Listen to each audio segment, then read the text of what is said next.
Hello बच्चों, कैसे हैं आप सभी। स्वागत है आपका आज के इस इंटरेस्टिंग सेशन में। और आज का जो आपका टॉपिक रहने वाला है बच्चों, वो रहने वाला है आपका एनवायरमेंटल स्टडीज का बहुत ही इंपॉर्टेंट टॉपिक बच्चों आपका, जो कहलाता है आपका प्राइमरी और सेकेंडरी प्रोडक्शन। यानी आज हम पढ़ने वाले हैं आज के इस लेक्चर में प्राइमरी एंड सेकेंडरी प्रोडक्शन के बारे में, यानी आपका प्राथमिक उत्पादन और द्वितीयक उत्पादन क्या होता है, यानी प्राइमरी लेवल पर आपके फूड का प्रोडक्शन किस तरीके से होता है और सेकेंडरी लेवल पर आपके फूड का प्रोडक्शन किस तरह से होता है एनवायरनमेंट में। ये आज डिटेल में हम डिस्कस करेंगे बच्चों आज के इस लेक्चर में। लेकिन उससे पहले जो बच्चे हमारे चैनल पर नए हैं वो चैनल को सब्सक्राइब कर लें, बेल आइकन को प्रेस कर लें ताकि हमारी नई वीडियोस के नोटिफिकेशंस आप तक पहुंच पाएं। और जिन बच्चों ने भी अभी तक एमपॉली ऐप को डाउनलोड नहीं किया है, जल्दी से एमपॉली ऐप को डाउनलोड कर लीजिए और अपने कोर्सेज को एनरोल कीजिए और अपनी पढ़ाई में लग जाइए बच्चों। तो आज का जो आपका टॉपिक है बच्चों, जैसे कि मैंने आपको बताया, आज हम पढ़ने वाले हैं आपका प्राइमरी एंड सेकेंडरी प्रोडक्शन के बारे में, यानी इसे हिंदी में कहा जाता है प्राथमिक एवं द्वितीयक उत्पादन। तो सबसे पहले बात करते हैं बच्चों हम आपका प्राइमरी प्रोडक्शन किसे कहा जाता है। नंबर 1 है आपका primary production, the conversion of sunlight into organic matter by primary producer through photosynthesis और chemical synthesis reaction is called primary production. अगर मैं इसको हिंदी में बात करूं बच्चों आपका, हिंदी में इसको कैसे कहेंगे हम, तो हिंदी में क्या होता है बच्चों आपका, प्राथमिक उत्पादकों के द्वारा प्रकाश संश्लेषण अथवा रासायनिक संश्लेषण अभिक्रिया द्वारा सूर्य के प्रकाश को जैविक पदार्थों के रूप में बदलने को प्राथमिक उत्पादन कहते हैं। यह आपकी लैंग्वेज होगी बच्चों, जो आपकी प्राइमरी प्रोडक्शन की लैंग्वेज जो अक्सर आपको बुक्स में देखने को मिलती है। लेकिन उसको समझते हैं बच्चों बहुत ही आसान तरीके से। इसमें सबसे पहले आया है प्राथमिक उत्पादक, एक शब्द यूज किया गया है आपका प्राथमिक उत्पादक। इसको समझते हैं प्राथमिक उत्पादक। प्राथमिक उत्पादक क्या कहलाता है बच्चों आपका, ये कहलाता है आपका प्राइमरी प्रोड्यूसर। इंग्लिश में से कहा जाता है प्राइमरी प्रोड्यूसर, प्राइमरी प्रोड्यूसर यानी प्राथमिक उत्पादक। बच्चों लास्ट लेक्चर जिन भी बच्चों ने मेरे एनवायरमेंटल स्टडीज के और लेक्चर्स को देखा है, मैंने और भी इस पर काफी सारी वीडियोस बनाई हैं बच्चों। आपका प्राइमरी प्रोड्यूसर आपके क्या होते हैं, सेकेंडरी प्रोड्यूसर कंज्यूमर कौन से होते हैं आपके, इसके अलावा आपके थर्ड कैटेगरी में जाते हैं जिन्हें हम क्या कहते हैं, कार्निवोरियस, ऑमनिवोरियस, हॉर्निवोरियस। ये सभी चीज़ें बच्चों मैंने लास्ट लेक्चर में अपनी डिटेल में पढ़ाई है। जिन बच्चों ने भी उन लेक्चर को देखा है वो जरूर जानते होंगे बच्चों प्राइमरी प्रोड्यूसर किसे कहा जाता है। मैंने डिटेल में बताया था आपको, जो आपका प्राइमरी प्रोड्यूसर होता है बच्चों वो होता है आपका प्लांट। प्राइमरी प्रोड्यूसर कौन कहलाते हैं बच्चों आपके, प्लांट्स कहलाते हैं अर्थ पर। जो आपके होते हैं प्राइमरी प्रोड्यूसर वो कौन होते हैं बच्चों, प्लांट्स होते हैं। तो प्रकाश संश्लेषण अथवा रासायनिक संश्लेषण अभिक्रिया के द्वारा फोटोसिंथेसिस भी किन में होता है बच्चों आपका, प्राइमरी प्रोड्यूसर में होता है, यानी आपके प्लांट्स में होता है। तो फोटोसिंथेसिस या केमिकल रिएक्शन, या तो फोटोसिंथेसिस रिएक्शन या आपकी केमिकल रिएक्शन के द्वारा क्या होता है, जैविक पदार्थों के रूप में बदलना। किसको, सूर्य के प्रकाश को, किसको, सनलाइट को जैविक पदार्थों के रूप में बदलने को ही क्या कहा जाता है बच्चों आपका, प्राइमरी प्रोडक्शन कहा जाता है। इसको समझते हैं बच्चों आपका केमिकल रिएक्शन और फोटोसिंथेसिस रिएक्शन के थ्रू। यहां पर एक वर्ड आया है फोटोसिंथेसिस एंड केमिकल रिएक्शन, इसके थ्रू हम समझते हैं बच्चों आपकी जो फोटोसिंथेसिस रिएक्शन होती है उसी के थ्रू आप समझ पाएंगे कि आपका प्राइमरी प्रोड्यूसर होता क्या है। बच्चों आपकी जो फोटोसिंथेसिस रिएक्शन होती है उसमें आपका 6CO2 प्लस 12H2O यानी 12H2O एरो 5% सनलाइट यूज होती है, 5% सनलाइट हो गई आपकी, और इसमें C6H12O6 plus 6H2O plus 6O2 आपका बनता है। इसको समझते हैं बच्चों। ये जो मैंने यहां पर आपकी रिएक्शन लिखी है बच्चों, ये बेसिकली आपकी फोटोसिंथेसिस रिएक्शन है। यही क्या कहलाती है बच्चों आपकी, फोटोसिंथेसिस रिएक्शन कहलाती है, जिसमें सबसे पहला जो आपका प्रोडक्ट है वो है CO2। CO2 आपको कहां से मिलती है, सबसे पहले मैं इसकी बात करूं, CO2 होता क्या है बच्चों, CO2 आपकी ग्लोबल वार्मिंग गैस होती है। ग्लोबल वार्मिंग गैस क्या होती है आपकी, ग्लोबल वार्मिंग गैस होती है बच्चों आपकी। CO2 क्या होती है आपकी, ग्लोबल वार्मिंग गैस होती है, जो कि आपको प्राप्त कहां से होती है, फोटोसिंथेसिस रिएक्शन में आपको प्राप्त कहां से होती है, ये आपको प्राप्त होती है वायुमंडल से। कहां से प्राप्त होती है आपको, वायुमंडल से, यानी आपको एटमॉस्फेयर से प्राप्त होती है। और ये क्या कहलाती है आपकी, ग्लोबल वार्मिंग गैस कहलाती है। नेक्स्ट अगर मैं बात करूं यहां पर 12H2O यानी 12H2O वाटर का यूज किया जाता है फोटोसिंथेसिस में प्लांट के द्वारा। तो 12H2O ये जो पानी होता है बच्चों, जो आपका वाटर होता है, ये कहां से आपको मिलता है, ये मिलता है बच्चों आपको जाइलम ऊतक के द्वारा। जाइलम ऊतक के द्वारा मिलता है आपको, जाइलम ऊतक के द्वारा आपको ये 12H2O आपको प्राप्त होता है। और अगर मैं ये जो वाटर है ये मिलता कहां से बच्चों आपका, ये आपका जो वाटर होता है कहां पर होता है, ये प्रेजेंट होता है आपका under side of the earth, यानी अर्थ के नीचे पाया जाता है। और ये टोटल 4% ऑफ टोटल वाटर होता है बच्चों आपका, 4% ऑफ टोटल वाटर होता है जो हम यूज करते हैं फोटोसिंथेसिस रिएक्शन में। टोटल कितना होता है? 4% ऑफ टोटल वाटर होता है, जो कि जाइलम ऊतक के द्वारा किस में लिया जाता है? पौधों के द्वारा जाइलम ऊतक के द्वारा ऊपर लाया जाता है, यानी जड़ों के द्वारा जाइलम ऊतक इसको ऊपर लेकर आता है। और फोटोसिंथेसिस में बच्चों आपका 5% सनलाइट यूज होती है। सनलाइट जो सूरज का प्रकाश होता है जिसमें आपके विबियोर कलर होते हैं, वो कितना 5% यूज होता है। लेकिन जो आपकी एक्चुअल रेट है वो 1 से 2% आपका यूज कर पाते हैं, जो पेड़ यूज कर पाते हैं। बाकी जो हमारी 3% होती है वो एनर्जी के थ्रू या अदर जो रिएक्शंस होती है उनके थ्रू बाहर निकल जाती है। नेक्स्ट हम बात करते हैं यहाँ पर जो रिएक्शन होती है बच्चों आपकी, यहाँ पर आपकी जो रिएक्शन होती है, जो फोटोसिंथेसिस, जो आपका जो सनलाइट आ रही है बच्चों उसको एब्जॉर्ब भी तो करेगा भाई। पेड़ जो एब्जॉर्ब करते हैं तो पेड़ के अंदर कोई एक ऐसा मैटर है जो उसको एब्जॉर्ब करता है बच्चों, उसी को कहा जाता है हरित, इसे कहा जाता है हरित लवक। आपका क्लोरोप्लास्ट होता है बच्चों। इसका मेन वर्क क्या होता है बच्चों? आपका क्लोरोप्लास्ट का जो आपका हरित लवक होता है, इसका मेन वर्क होता है सूर्य के प्रकाश को, सूर्य के प्रकाश का अवशोषण, सूर्य के प्रकाश का अवशोषण, यानी ये क्या करता है? एब्जॉर्ब करता है आपकी सनलाइट को। कौन? हरित लवक, यानी आपके क्लोरोप्लास्ट के द्वारा जो सनलाइट आपकी आती है पेड़ पौधों पर जो पड़ती है उसको एब्जॉर्ब कौन करता है बच्चों? आपका हरित लवक करता है। बहुत ही इंपॉर्टेंट क्वेश्चन है और बहुत एग्जाम्स में पूछा गया है कि सूर्य के प्रकाश को ऑब्जर्व जो करता है लवक, उसका नाम बताइए। तो कौन सा है बच्चों? आपका हरित लवक यानी क्लोरोप्लास्ट। नेक्स्ट मैं अगर इसी में बात करूं बच्चों, आपका यहीं पर हरित लवक क्या करता है बच्चों? हरित वर्ण में जाता है, हरित वर्ण बनाता है। क्या बनाता है? आपका हरित वर्ण में जाता है। हरित वर्ण क्या होता है बच्चों? आपका ये भी बहुत बार एग्जाम्स में पूछा गया है कि हरित वर्ण क्या होता है। या तो इस तरीके से पूछ लिया जाता है या एग्जाम में आपको इस तरीके से पूछेगा कि पौधों का रसोई घर, पौधों का रसोई घर किसे कहा जाता है बच्चों आपका? तो वो कौन कहलाता है बच्चों? आपका हरित वर्ण कहलाता है, यानी हाउस ऑफ प्लांट्स, यानी जो आपका किचन जो होता है वो कौन होता है? हरित वर्ण कहलाता है। और यहीं पर आपका बनता है बच्चों आपका मैग्नीशियम बनता है। यहीं पर क्या बनता है? आपका मैग्नीशियम बनता है। नेक्स्ट चलते हैं अपनी रिएक्शन की तरफ। 6 CO2 ली जाती है जो कि ग्लोबल वार्मिंग गैस है, वायुमंडल से ली जाती है। उसके बाद 12 H2 लिया जाता है जाइलम ऊतक के द्वारा पौधों से, और जो कि 4% ऑफ टोटल वाटर होता है। नेक्स्ट रिएक्शन में 5% सनलाइट आती है जिसमें से 1 से 2% पौधों के द्वारा यूज कर ली जाती है, बाकी एनर्जी की फॉर्म में बाहर चली जाती है। और इस जो सूरज की जो लाइट आ रही है बच्चों, जो सूर्य का प्रकाश आ रहा है, उसको एब्जॉर्ब करने का काम कौन करता है? आपका हरित लवक करता है, आपका क्लोरोप्लास्ट करता है। और क्लोरोप्लास्ट जो होता है बच्चों किसका निर्माण करता है? हरित वर्ण का निर्माण करता है, जो कि क्या कहलाता है बच्चों? आपका पौधों का रसोई घर कहलाता है। तो ये जो रिएक्शन होती है बच्चों, इससे बनता क्या है आपका? इससे जो बनता है वो प्रोडक्ट हमें यहां मिलता है C6H12O6 बच्चों। ये आपका कहलाता है ग्लूकोज। ये क्या होता है? हमारा ग्लूकोज बनता है बच्चों। आपका क्या बनता है? ये बनता है आपका ग्लूकोज। अच्छा, ग्लूकोज क्या है बच्चों? आपका ग्लूकोज आपका कहलाता है फूड ऑफ प्लांट। इसे ही कहा जाता है आपका फूड ऑफ प्लांट। अगर पूछे कि फूड ऑफ प्लांट क्या होता है बच्चों? आपका फूड ऑफ प्लांट क्या होता है? तो वो क्या होता है? आपका ग्लूकोज होता है। यही बात यहां पर कही गई है। आपका जो प्राइमरी प्रोडक्शन होता है, यानी फोटोसिंथेसिस रिएक्शन या केमिकल रिएक्शन में क्या होता है? आपका सूर्य के प्रकाश को जैविक पदार्थ के रूप में बदला जाता है। तो ये सनलाइट हो गई बच्चों, आपकी रिएक्शन हुआ और आपका एक जैविक पदार्थ बना। वही क्या है आपका यहां पर? यही आपका वो जैविक पदार्थ है जिसे ग्लूकोज कहा जाता है बच्चों। यही क्या है? आपका जैविक पदार्थ है जिसे ग्लूकोज कहा जाता है, फूड ऑफ प्लांट कहा जाता है। और इसी रिएक्शन को रूप में बदलने को ही क्या कहा जाता है बच्चों? आपका प्राइमरी प्रोडक्शन कहलाता है। यही आपका बच्चों प्राइमरी प्रोडक्शन कहलाता है, फूड ऑफ प्लांट। और ये बच्चों बनता कहाँ है? ये बनता है आपका पत्तियों में। अगर एग्जाम में पूछ लिया जाए कि आपका फूड ऑफ प्लांट कहाँ बनता है, तो पत्तियों में बनता है। कहां पर बनता है? आपका पत्तियों में बनता है। और इसमें एक ऊतक को और पूछ लेता है कि कौन से ऊतक के द्वारा बनता है। तो यहां पर आप एक ऊतक ध्यान में रखेंगे, फ्लोएम ऊतक।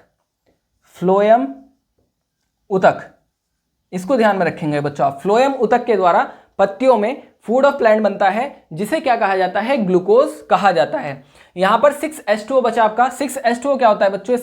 इसका हो जाता है आपका वाष्पोत्सर्जन।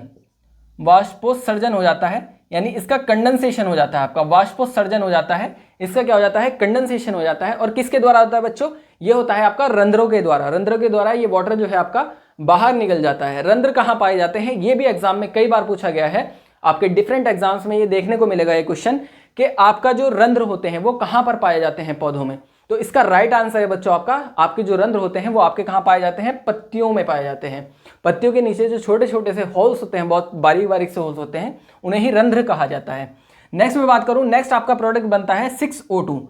एक प्रोडक्ट क्या बनता है यहाँ पर आपका 6O2, यानी ऑक्सीजन के 6 अणु यहाँ से रिलीज होते हैं, जो कि आप और हम ऑक्सीजन क्या करते हैं, इनहेल करते हैं, अंदर लेते हैं अपने, ठीक है। और उसके बाद क्या करते हैं, वापस CO2 छोड़ देते हैं। तो ये वायुमंडल से 6 CO2 जाती है, 12 H2O में पौधों के द्वारा H2O ले लिया जाता है। सनलाइट का यूज करके क्या होता है, आपका फूड बनता है जिसे C6H12O6 कहा जाता है, और 6O2 का वाष्पोत्सर्जन हो जाता है, और 6O2 आपकी वायुमंडल में अवेलेबल हो जाती है। तो बच्चों यही आपका जो था फोटोसिंथेसिस रिएक्शन है। इसको और डिटेल में पढ़ेंगे किसी और लेक्चर में, फोटोसिंथेसिस रिएक्शन क्या है, ये किस तरीके से काम करती है, दिन में जो फोटोसिंथेसिस रिएक्शन होती है उसे क्या कहा जाता है, नाइट में होने वाली रिएक्शन को क्या कहा जाता है, वो कौन से प्लांट से जो CO2 लेते हैं या O2 छोड़ते हैं, ये सारी चीजें बच्चों हम पढ़ेंगे किसी और लेक्चर में।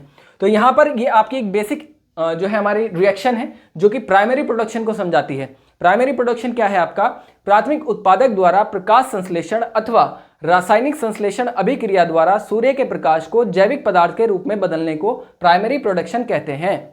यानी आपका जो हमारा 6CO2 और 12 H2O है, उससे हमारा एक जैविक पदार्थ बना, किसमें, फोटोसिंथेसिस की रिएक्शन में, और यही आपका क्या कहलाता है बच्चों, प्राइमरी प्रोडक्शन कहलाता है। आई होप कि ये बात आपको समझ में आ गई होगी, यही आपका प्राइमरी प्रोडक्शन कहलाता है। इसका एक फॉर्मूला भी है, शुद्ध प्राथमिक उत्पादन बराबर कुल प्राथमिक उत्पादन माइनस श्वसन ऊर्जा।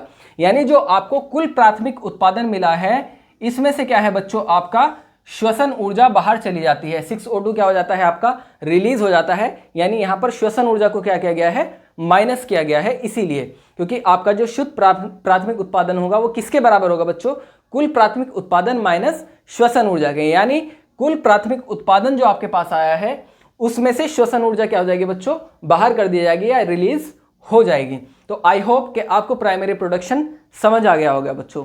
नेक्स्ट आपका है यहाँ पर सेकेंडरी प्रोडक्शन। नेक्स्ट हम बात करने वाले हैं यहाँ पर सेकेंडरी प्रोडक्शन, यानी द्वितीयक उत्पादन के बारे में हम बात करेंगे। सेकेंडरी प्रोडक्शन आपका क्या होता है। सेकेंडरी प्रोडक्शन को समझना बच्चों बहुत ही आसान है, ये इससे भी ज़्यादा आसान है। प्राइमरी प्रोडक्शन तो थोड़ा सा है भी, क्योंकि इसमें फोटोसिंथेसिस रिएक्शन को इंक्लूड किया गया है।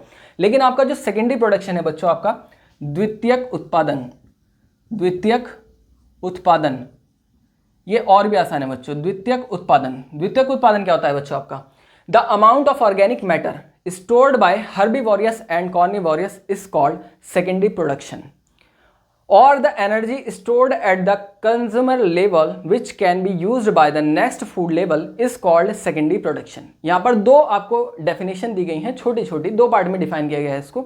एक तो आपका शाकाहारियों तथा मांसाहारियों द्वारा संग्रहित जैविक पदार्थ की मात्रा को क्या कहते हैं, द्वितीयक उत्पादन कहते हैं। यानी शाकाहारी और आपके मांसाहारियों के द्वारा जो संग्रहित जैविक पदार्थ की मात्रा होती है, यानी जो आपके शाकाहारी होते हैं, शाकाहारी कौन से होते हैं बच्चों, आपके जो आपके प्लांट्स पर डिपेंडेंट होते हैं। किस पर डिपेंडेंट होते हैं, शाकाहारी आपके प्लांट्स पर डिपेंडेंट होते हैं, और जो आपके मांसाहारी होते हैं वो किस पर डिपेंडेंट होते हैं, आपके फूड्स पर डिपेंडेंट होते हैं। तो शाकाहारी और मांसाहारियों द्वारा संग्रहित जैविक पदार्थ की मात्रा, ये दोनों जो स्टोर्ड एनर्जी रखते हैं, जो आपके शाकाहारी होते हैं और जो आपके मांसाहारी होते हैं, यानी जो आपके हर्बीवोरियस होते हैं और जो आपके कॉर्निवोरियस होते हैं, उनके पास जो स्टोर्ड एनर्जी होती है उसे ही क्या कहा जाता है बच्चों, सेकेंडरी प्रोडक्शन कहते हैं। सेकेंड इसकी दूसरी डेफिनेशन क्या कहती है, या उपभोक्ता स्तर पर संग्रहित होने वाली ऊर्जा, उपभोक्ता स्तर पर संग्रहित होने वाली ऊर्जा जो अगले खाद्य स्तर द्वारा उपयोग में लाई जाए, सेकेंडरी प्रोडक्शन कहलाती है। इसकी लैंग्वेज थोड़ी सी टिपिकल है, इसको एक एग्जाम्पल के थ्रू समझेंगे बच्चों। यहां पर आप एक एग्जाम्पल के थ्रू समझिए। जैसे कि मान लीजिए एक आपकी टिड्डी है, ठीक है, यहां पर आपकी एक टिड्डी है। टिड्डी को कौन खाता है बच्चों, सॉरी टिड्डी नहीं, यहां घास से शुरू करेंगे हम। घास है आपकी, घास को कौन खाएगा, आपकी टिड्डी खाएगी, ठीक है। घास को कौन खाएगा, आपकी टिड्डी खाएगी। और टिड्डी को किसने खाया, मेंढक ने खाया। किसने खाया, मेंढक ने। और मेंढक को खाया आपका सांप ने, ठीक है। और सांप को खा गया आपका बाज, ठीक है। सांप को किसने खाया, आपके बाज ने। तो यहाँ पर मैंने एक फूड चेन लिखी है बच्चों, आपकी यहाँ पर मैंने एक फूड चेन लिखी है जो कि एक ही दिशा में चल रही है, ठीक है। इसे कहा जाता है एक दिशा फूड चेन, या इसे ग्रेजिंग चेन भी कहा जाता है बच्चों आपका। तो घास को किसने खाया, आपका टिड्डी ने। और टिड्डी को खाया आपका मेंढक ने, और मेंढक को खाया सांप ने, और सांप को खाया आपके बाज ने, ठीक है। यहाँ पर क्या होता है बच्चों, आपकी जो रिएक्शन होती है कभी रिवर्स नहीं होगी। ऐसा नहीं होगा कि टिड्डी मेंढक को खा जाए, मेंढक सांप को खा जाए, ऐसा नहीं होगा। हमेशा ये एक ही दिशा में चलती है। सबसे पहले इसको खाया जाएगा, उसके बाद टिड्डी को मेंढक खा जाएगा, मेंढक को सांप और सांप को बाज खा जाएगा। यानी ये हाई लेवल का आपका क्या कहलाएगा, कंज्यूमर कहलाएगा। ये आपका कहलाएगा हाई लेवल कंज्यूमर कहलाएगा, हाई लेवल कंज्यूमर। और ये जो है आपका ये कहलाएगा आपका low level consumer, low level, बल्कि ये आपका कहलाएगा प्रोड्यूसर, कंज्यूमर नहीं कहलाएगा, ये कहलाएगा आपका प्रोड्यूसर, क्योंकि मैंने भी आपको बताया प्रोड्यूसर। ये क्या कहलाएगा आपका, प्रोड्यूसर कहलाएगा। और ये कहलाएगा आपका लो लेवल कंज्यूमर, ये कहलाएगा आपका लो लेवल कंज्यूमर, ठीक है। तो ये आपका हो गया प्रोड्यूसर, ये हो गया आपका लो लेवल कंज्यूमर, और ये हो गया आपका हाई लेवल कंज्यूमर। यानी प्रोड्यूसर, मैंने आपको बताया प्रोड्यूसर किन्हें कहा जाता है, जो फूड का प्रोडक्शन करते हैं। और फूड का प्रोडक्शन कौन करते हैं, प्लांट्स ही करते हैं। यानी ग्रीन, जितने भी आपके ग्रीन प्लांट्स होते हैं वो सारे के सारे क्या करते हैं, फूड का प्रोडक्शन करते हैं। तो फूड चेन कहाँ से स्टार्ट होती है, हमेशा ग्रीन से स्टार्ट होती है।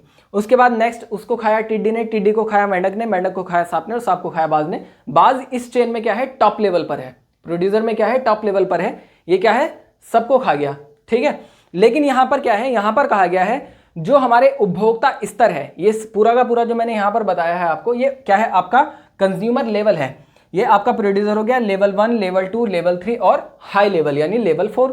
तो ये हो गया आपका कंज्यूमर लेवल, यानी उपभोक्ता स्तर पर संग्रहित होने वाली ऊर्जा जो अगले खाद्य स्तर द्वारा उपयोग में लाई जाए द्वितीय उत्पादन कहलाती है।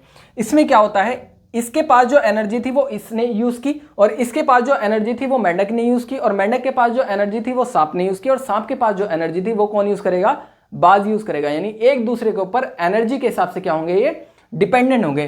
तो मान लीजिए एग्जाम्पल के तौर पर घास के पास 1000 कैलोरी ऊर्जा थी, सिंपली कितनी, 1000 कैलोरी ऊर्जा थी घास के पास। नेक्स्ट जब टिड्डी ने घास को खाया तो उसके पास हमेशा ऊर्जा का नियम यह कहता है कि अगले पोषण स्तर पर ऊर्जा अगले पोषण स्तर पर पहले पोषण स्तर के मुकाबले क्या हो जाती है, कम हो जाती है। कितनी, 10% कमी आ जाती है। तो यहां पर जब 10% कमी हुई तो यहां पर कितनी कैलोरी आई, यहां पर 100 कैलोरी ऊर्जा आई। इसके पास कितनी गई, टिड्डी के पास 100 कैलोरी। और जब मेंढक ने इसको खाया तो उसके पास कितनी गई, 10 कैलोरी ऊर्जा गई। कितनी कैलोरी गई, 10 कैलोरी ऊर्जा इसके पास गई। और जब इसने इसको खाया तो इसके पास कितनी गई, 1 कैलोरी ऊर्जा गई। और जब इसने इसको खाया तो इसके पास कितनी ऊर्जा आ जाएगी, यहां पर हाफ से भी कम रह जाएगी, 0.001, ठीक है, 0.01। यहां पर कितनी रह जाएगी आपकी, 0.01 कैलोरी ऊर्जा रह जाएगी। बाज के पास कितनी जाएगी, सबसे कम ऊर्जा किसके पास जाएगी, बाज के पास जाएगी। यानी यहां से जो ऊर्जा का लेवल स्टार्ट हुआ है, हर बार जब अगले पोषण स्तर पर ऊर्जा जाती है तो ऊर्जा की जो मात्रा होती है, ऊर्जा का जो लेवल होता है उसमें कमी आ जाती है, और हाई लेवल कंज्यूमर के पास सबसे कम एनर्जी पहुंचती है। तो इसी तरीके से ये क्या होता है, यहां पर क्या होता है, दोबारा इस लाइन को समझते हैं। उपभोक्ता स्तर पर ये मैंने आपका जो बनाया है, ये उपभोक्ता कंज्यूमर लेवल है, लेवल 1, लेवल 2, लेवल 3, लेवल 4। तो ये हो गया आपका उपभोक्ता स्तर यानी कंज्यूमर लेवल पर संग्रहित होने वाली ऊर्जा जो अगले खाद्य स्तर द्वारा उपयोग की जाए। यानी यहां से ऊर्जा इसने यूज की, इसकी ऊर्जा उसने यूज की, उसकी ऊर्जा उसने, और उसकी ऊर्जा उससे नेक्स्ट वाले ने यूज की। तो इसमें क्या होता है बच्चों, यही आपका कहलाता है सेकेंडरी प्रोडक्शन। यानी पहले वाला दूसरे वाले की ऊर्जा का यूज करता है, दूसरे वाले की ऊर्जा का यूज तीसरे वाला करता है, और तीसरे वाले की ऊर्जा का यूज चौथे वाला करता है। यही आपका सेकेंडरी प्रोडक्शन कहलाता है। यानी इसमें क्या होता है, ऊर्जा का स्थानांतरण भी होता है। और मैंने आपको एक इंपॉर्टेंट पॉइंट बताया है, यहां पर जब ऊर्जा का डिस्ट्रीब्यूशन होता है तो डिस्ट्रीब्यूशन में जैसे ही नेक्स्ट लेवल पर आपकी एनर्जी जाती है तो उसमें 10% की क्या हो जाती है, डिसएफिशिएंसी हो जाती है, आपकी कमी आ जाती है। यही आपका कहलाता है सेकेंडरी प्रोडक्शन।